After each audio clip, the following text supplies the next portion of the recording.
जाय बिथांमोना एक्सग्रेसिया मोननो हायाखैमोन, रिहेबिलिटेसन मोननो हायाखैमोन, बिथांमोननोबो आङो दिनै जाय बिथांमोना बाहागो लाफैदों आङो गोसो गोरबोनि अननाय आरो सिबिनायखौ बावहरदों। आङो गोलाव बाथ्रा बुंनो सानाखै। बर' हारिनि उदांस्रिनि उननि जारिमिनखौ नायोब्ला जोंहा थै आरो जिउ होनानै जोंनि थामोनथाखो रैखाथि खालामनायनि मोनसे जारिमिन दङ। दा बे समाव माखासे गोथार जिउ जाय बिथांमोना जोंनि बर' न'खराव जोनोम जादोंमोन, बिथांमोनाबो सिमां दङमोन, बिथांमोनाबो हास्थायनाय दङमोन, बिथांमोनाबो मिजिं दङमोन जे बर' माहारिखौ दालांनो थाखाय, बर' माहारिखौ जौगाहोनो थाखाय गावबा गावनिबो सिमां दङमोन, गावखौ लानानै न'खरखौ लानानै। बे गासैबो थासारिखौ बिथांमोना बुजिनानैबो नुनानैबो हारिनि थाखाय बिथांमोना बारसोमदोंमोन आरो बे हारिनि थाखाय बारसोमनानै जिखिनि गाज्रि थासारिनि बिथांमोना मोगा मोगि जानांदोंमोन, दा बिथांमोननि थाखायनो दिनै हारिया थांनानै दङ। जोंहा गोबां आइजोफ्राबो भिक्टिम जादोंमोन, न' बां सावजादोंमोन। बे मोनसे गाज्रि मोनसे थासारि बै समाव जोंनि माहारिया मोगा मोगि जादोंमोन। नाथाय दिनै जों जायफोर थांनानै दङ, गोबाङानो बे बाथ्राखौ साननो हायो आरो गोबाङानो साननो हाया। दिनै आगोमा न'खरनि सोरबा आंगो अबथिरा जिउ गारनांनायाव जोंनि गोबां न'खरा नोरजिया जालांदों, गोबां खस्थ' मोनदों आरो दिनैसिमबो जोंनि बिब'फ्रा, जोंनि बिमाफ्रा, जोंनि बिनानावफ्रा बेबायदि थासारिनिफ्राय, बेबायदि दुखुनिफ्राय गोबाङानो बारग'जोबनो हायाखै। दा ओंखायनो सरकारनि फारसेनिफ्राय जोङो बिजिरदों जे 2020 मायथाइयाव गोजोन गोरोबथा खालामनायनि उनाव NDBनि जिखिनि जोंहा मुंख्लं दङमोन, बिथांमोनखौ भेरिफाइ खालामनाय जि लिस्ट आसाम गभर्नमेन्टनिफ्राय, बे भेरिफाइड लिस्टनिफ्राय 600निफ्राय बांसिन मुंख्लं न'खरनो अनसुंथाइ होनाय जाबाय। नाथाय दुलाराय बर' फरायसा आफाद BLTनिफ्राय प्राय 2300निख्रुइ बांसिन मोनसे लिस्ट दङ, जाय लिस्टआ गोलाव समनिफ्राय सोलिबोदों। थांखांनाय सरकारनि समाव बिथांमोना 300सो होलांदों, नाथाय गोबांखौनो होलाङाखै। दा बे हिसाबै जोङो दिनै गोदान सरकार, उनाव फैनाय सरकारा जोङो बिबान लाबाय जे एबसुनि गेजेर गेजेर एफा एनै सोदेरनानै NDBनि लिस्टआ मालाबा भेरिफाइड जास्लाबैयाव 20 जन 25 जन बिदि सोनानै सानैसोआ मोनबाय। दा दिनै गासैखौबो लानानै 333 एबसुनि मार्टियार, 91 BLTनि मार्टियार आरो गासै 300 जायफोरानोखि BLTनि सोमावसारनायाव बाहागो लादोंमोन, जाय अनसुंथाइ मोनाखैमोन, बिथांमोननोबो दिनै होनायनि बे थांखिखौ लानाय जादों। आङो नोंथांमोन बयनिबो न'खरा आरो नोंथांमोननि जिउआ अराय गोजोन जाथों। हारिनि थाखाय जे मोनसे सेक्रिफाइस एबा बावसोमना गालांबाय, बेनि थाखाय नोंथांमोननि न'खरा अराय सम बर' माहारिनि जारिमिनाव सनानि हांखोजों लिरनाय थागोन। आङो बेखौ अराय सम मिजिंथिदों। दुलाराय बर' फरायसा आफादा एबसुनि जारिमिन लिरगासिनो दङ। बे जारिमिनाव बेफोर बाथ्राफ्रा रोखा रोखा लिरजादों। NDBनि आरो BLTनि सोमावसारनायनिबो मोनसे जारिमिन लिरनो थाखाय आं खावलायदों। NDBनि थाखाय अलरेडि मोनसे कमिटि दानो थाखाय आङो माखासेजों थांखि लादों जे NDBनि सोमावसारनायनिबो मोनसे जारिमिन लिरनांगोन, BLTनि सोमावसारनायनिबो मोनसे जारिमिन लिरनांगोन। अब्लासो इयुन जोलैया बुजिनो हागोन जे बोरैहाय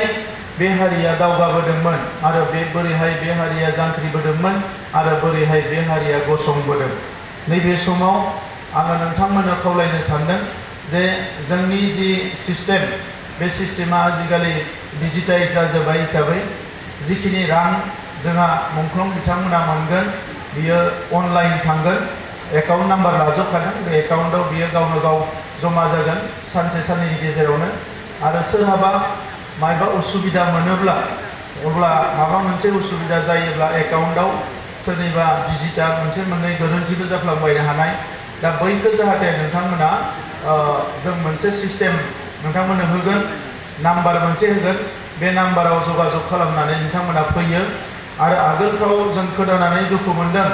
मालाबा मुंख्लंफोरनो फैसा होनायनि मुङावबो गेजेराव मानसि ओंखारनानै फैसा खांनाय मानाय जायो बेफोरखौबो आगोलाव खोनादों दा बेफोरबायदि जेबो जाहाथे जाया आरो मुंख्लंफोरखौ जिखिनि मान होनांगौ बेयो हारिनिनो बिबान दा हारिनिनो बिबान हिसाबै मुंख्लंफोरा बयबो जोङो खौसे जानानै मुंख्लंफोरनि न'खरा जों बयबो खौसे जानानै इयुनावबो जोङो थांबाय थानांगोन जोंनि दुखुनि समाव खैफोदनि समाव जोङो सासेया गुबुन सासेखौ जोङो मदद होनो थाखाय नाजालायनांगोन हारिनि बाथ्राफोरखौ लानानै जोङो मालाबाबो गोनो गोथो जानो नाङा दिनै दुलाराय बर' फरायसा आफादा माहारि बादखौ लानानै खामानि मावदों बर' थुनलाइ आफादा राव थुनलाइखौ लानानै खामानि मावदों बर'नि गुबुन गुबुन माहारि आफादफ्रा गावबा गावनि खामानिखौ मावदों आरो जोंबो दिनै सरकाराव थानायफ्रा गोबाव सम आफादाव थानानै फैनाय हिसाबै एबसुआव थाना फैनाय बिएलपिआव थाना फैनाय एनडिबिआव थाना फैनाय मावबोनाय मानसिफ्रानो दङ हिसाबै जों हारिनि खामानिखौनो मावदों मोनसेबो बिथिंखौ गारनो सानाखै सोलोंथाइनि थाखाय जों खामानि मावदों रांखान्थि जौगानायनि थाखाय जोङो दाउ अमा फिसिनायनिफ्राय लानानै गुबुन गुबुन आसनि रायजो राजाफोरनो लाबोदों मोजां मोजां फसंथान गायसननायनि हाबाफारिफोरखौ जों लादों जायजों बर' हारिया गेरेमसा जानो हायो बड'फानि सिमाङा मोगथां जानो हायो बेबायदि थांखि लानानै जोङो खामानिखौ मावगासिनो दङ बिनि अनगायै दिनैनि समाव आं नोंथां बुंनानै गोजोननाय मोनगोन जेसेबां जोंनि बिर जोहोलाव बिथांमोन दङमोन बयनिबो मुसुखाखौ जोङो गायसनदों बिर सिलागांनिफ्राय लानानै जेसेबां जोंहा बिर जोहोलावफोर दङ बयनिबो मुसुखाफोरखौ जों गायसनलांगासिनो दङ सोमावसारनायनि सिगांनि रुपनाथ ब्रह्म बिथांनिफ्राय लानानै जोंनि गेदेमाफोरनि मुसुखाफोरखौबो जों गायसनगासिनो दङ हारिमुनि बिथिङाव जोंहा अस्ताद कामिनी कुमार नार्जारी जोहोलाव नीलेश्वर ब्रह्मनिफ्राय लानानै बयखौबो जोङो अराय फोथांनानै लाखिनायनि थाखाय माखासे हाबा मावदों